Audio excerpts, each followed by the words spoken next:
நண்பர்கள் அனைவருக்கும் வணக்கம். பரதம் அப்படிங்கிறதுக்கான அர்த்தம் என்னன்னு ஷார்ட்டாக எளிமையான முறையில் உங்களுக்கு நான் எனக்கு தெரிஞ்ச விஷயத்த சொல்ல விரும்புகிறேன். பரதம் பானா பாவம், ராணா ராகம், தானா தாளம்.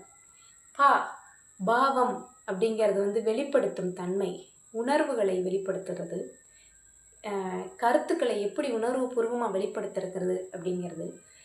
ரா ராகம் அப்படின்னா இசை, தானா தாளம். தாளத்தோடு கூடிய இசை கலந்த ஒரு நாட்டியம் பரதநாட்டியம். மக்களுக்கு என்ன கருத்தை சொல்ல விரும்புகிறோமோ அதை உணர்வுபூர்வமாக இசையும் தாளமும் கலந்த ஒரு நாட்டியமாக வெளிப்படுத்துறது தான் பரதநாட்டியம். இந்த பரதநாட்டியம் 2000 வருடமாக நாடெங்கும் பரவி இருந்திருக்குது.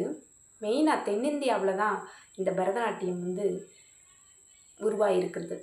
இந்த பரதநாட்டியம் லாஸ்யம், சதிர், விரலியர் நடனம், ஆடல், கூத்து அப்படின்னு நிறைய பேர் சொல்லியிருக்காங்க.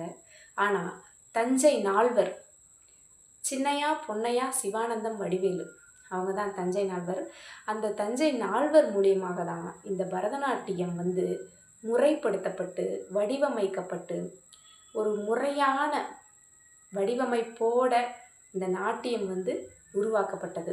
அவங்க தான் பரதநாட்டியம்னு இந்த நாட்டியத்திற்கு பேர் சொல்லியும் முதல்ல சொல்லியிருக்காங்க. நன்றி. மேலும் வீடியோவில் நிறைய விஷயங்களை பரதநாட்டியத்தை பற்றி சொல்கிறேன், கேளுங்க.